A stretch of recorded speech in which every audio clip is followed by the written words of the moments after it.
अस्सलामु अलैकुम वरहमतुल्लाह। मुअज़्ज़ज़ सामीन इकराम, आज मैं बताने वाला हूँ इस वीडियो के अंदर कि ईद की नमाज किस तरीके से पढ़ी जाती है,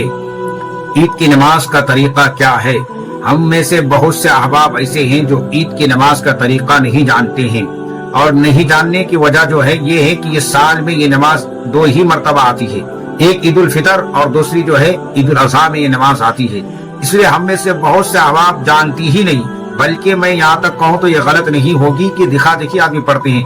कौन हाथ उठा रहा है देखकर हाथ उठा दिया, या बाज दफा ऐसे भी होते हैं कि हाथ उठाने के बजाय रुकू में चले जाते हैं। तो ये गलतियां होती है जो साल में दो मरतबा आती है। तो इस नमाज को जरूर हर इंसान सीखनी चाहिए, सीख कर पढ़नी चाहिए, ताकि इसका जो सवाब अल्लाह तबारक व तआला की तरफ से मिले तो मुकम्मल सवाब मिले हम लोगों को। इसलिए इस नमाज का तरीका मैं बता रहा हूँ, आप लोग इस वीडियो को गौर से सुने, गौर से देखें और